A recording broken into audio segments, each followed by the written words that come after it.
रोहिणी जी, तेजस्वी जी, इन लोगों को तो बिहार की राजनीति पे मुझे लगता है कुछ बोलने का हक है ही नहीं कि 237 उनके सिंबल पे उतरा हुआ उम्मीदवार तो जमानत नहीं बचा पाया। तो इन्होंने कहा कि नहीं भाई, इस बार मुझे लड़ने दो, क्योंकि पिछले चुनाव में बहुत तौहीन हो गई है हमारी।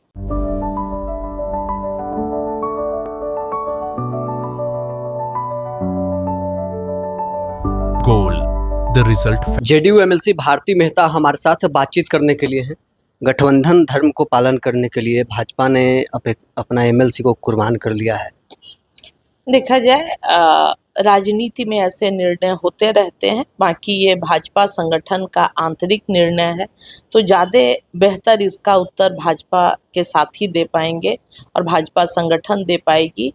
मगर साथ ही एक चीज़ मैं कहना चाहूँगी कि जनता दल यूनाइटेड जो पार्टी है वो और हमारे नेता, सर्वमान्य नेता आदरणीय नीतीश कुमार जी हमेशा भारतीय संविधान और भारत की जो भी न्यायिक व्यवस्था है उसमें विश्वास करने वाले हम लोग मजबूत दल हैं। तो सुप्रीम कोर्ट का जो भी उसका हम सम्मान करते हैं, मगर जो आदरणीय देवेश जी का रिजाइन का मामला है ये बीजेपी का आंतरिक विषय है, ज़्यादा बेहतर उत्तर बीजेपी दे पाएगी। गठबंधन में आप भी हैं। रोहिणी एचआर ट्वीट करके सवाल खड़ा कर रही है कि जिस परिवारवाद के आरोप राजद पर लगाया जाता था उसी परिवारवाद में वे एनडीए के नेता भी सम्मिलित हो गए।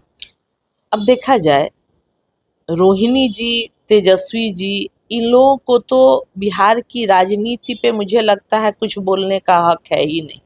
जिस बिहार की जनता ने कहीं भी, जो लोकतंत्र है उसमें एक सत्ता होता है, एक विपक्ष होता है, एक पक्ष होता है, एक विपक्ष होता है, और इस बार शीतकालीन सत्र में संपूर्ण बिहार ने देखा, संपूर्ण लोकतंत्र के चौथे खंभे ने देखा कि आदरणीय तेजस्वी यादव जी अपने विपक्ष के नेता के सीट से कंटिन्यू 100% अनुपस्थित रहे।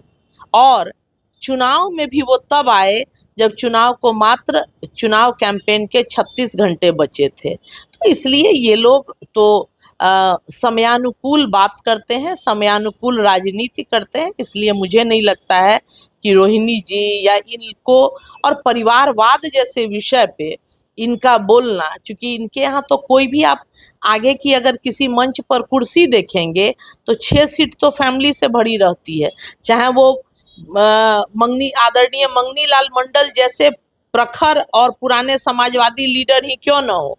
वो पहले माननीय लालू प्रसाद जी, राबड़ी जी, तेजस्वी जी, आजकल एगो बेटा रूठ गया है, वो भी कुछ दिन में ठीक होके आ जाएगा। उसके बाद मीसा जी, रोहिणी जी, उसके बाद जगह बचता है तो सिद्दीकी साहब जैसे सीनियर लोग, आदरणीय मंगनी लाल मंडल जैसे सीनियर लोगों को जगह मिल पाती है। नीतीश कुमार जी या बीजेपी में भी कोई देखा है, कोई आज तक मुंह देखा है नरेंद्र मोदी जी के परिवार का लोग कौन है? तो इसलिए हमारा जो एनडीए घटक है उस पर बोलने का कोई मुंह नहीं है राजद के राजपुत्र और राजपुत्रियों का।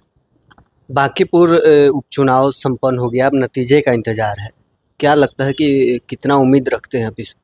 देखा जाए निश्चित तौर पर एनडीए गठबंधन को और आदरणीय नीतीश कुमार जी, आदरणीय माननीय नरेंद्र भाई मोदी जी, माननीय सम्राट चौधरी जी, इन तमाम लोगों के संकल्पों के साथ और खास तौर पर जो नवीन बिहार के विश्वकर्मा पूर्व मुख्यमंत्री नीतीश कुमार जी थे, हमारे राष्ट्रीय अध्यक्ष हैं जनता दल यू के, उनके संकल्पों के साथ जिस तरह मुझे भी 8-10 दिन काम करने का मौका मिला बांकीपुर में, जितनी मजबूती से बांकीपुर की जनता खड़ी रही, तो मैं तो निश्चित तौर पर आभार प्रकट करती हूँ कि, और सबसे बड़ी बात कि आप चयन देखिए पत्रकार महोदय, कि एक सामान्य सा मंडल अध्यक्ष उसको पता नहीं है, वो बूथ पे पर्ची बांट रहा था और उस युवक को बुला के कहा जाता है कि आप बांकीपुर चुनाव में उम्मीदवार हैं यहाँ से विधानसभा के। तो बहुत बड़ी बात है, और ऐसे डिसीजन जो बीजेपी और जनता दल यू जैसी पार्टियां ही कर पाती हैं, तो निश्चित तौर पर हम 100% आश्वस्त हैं कि भारी मतों के अंतर से आदरणीय नीरज सिन्हा जी 3 तारीख को चुनाव जीतने जा रहे हैं। प्रशांत किशोर और तेजस्वी यादव भी दावा कर रहे हैं कि हमारी पार्टी के उम्मीदवार जो है वो जीत रही है। देखा जाए दावा करने को तो कोई किसी को नहीं रोक सकता है, मगर प्रशांत किशोर जी का जहां आपने नाम लिया, तो प्रशांत किशोर जी तो बिहार में, उनकी बातों पर क्या विश्वास करना पत्रकार महोदय और संज्ञान लेना। कारण कि उन्होंने कहा था कि आदरणीय नीतीश कुमार जी को 25 सीट आ जाएगा तो मैं राजनीति छोड़ दूंगा। दूसरी बात, प्रशांत किशोर जी कहते थे कि मैं राजनीति करने नहीं आया हूँ, मैं राजनीति करवाने आया हूँ। मैंने ममता जी को बनाया, मैंने मोदी जी को बनाया, मैंने ठाकरे जी को बनाया, मैंने नीतीश कुमार को बनाया, तो सबके लिए वो दावा करते रहे हैं कि मैं बहुत बड़ा चुनाव प्रबंधन का गुरु हूँ। और अपने जब 238 सीट पे लड़े तो 237 पर जमानत जब्त हो गया। ऐसा तो उनका इतिहास रहा है। तो अब और इस बार तो स्थिति रही कि पहले वो कहते थे कि मुझे चुनाव नहीं लड़ना, मैं चुनाव लड़वाता हूँ, और इस बार तो उनको अपने किसी वर्कर पर विश्वास नहीं रहा। उन्होंने कहा कि नहीं, तुम लोग जो है जमानत जब्त करके चले आते हो, इस बार मैं जमानत बचाने जा रहा हूँ। तो खैर जो कुछ होगा। पीके का लड़ाई जमानत बचाने का है। निश्चित तौर पर 3 तारीख को आप देख लीजिएगा। मैंने तो कहा कि 237 उनके सिंबल पे उतरा हुआ उम्मीदवार तो जमानत नहीं बचा पाया, तो इन्होंने कहा कि नहीं भाई, इस बार मुझे लड़ने दो, क्योंकि पिछले चुनाव में बहुत तौहीन हो गई है हमारी। तो और बाकी तो 3 तारीख को हाथ कंगन को आरसी क्या, पढ़े लिखे को फारसी क्या, जो जनादेश है उसके लिए हम अभी से आभार व्यक्त करते हैं बांकीपुर की जनता का। जेडीयू एमएलसी भारती मेहता हमारे साथ बातचीत कर रही थी, तमाम सवालों को लेकर क्या कुछ इनका प्रतिक्रिया था आपने सुना है। बहरहाल इस क्रम में इतना ही, आप बने रहे न्यूज़ 4 नेशन के साथ।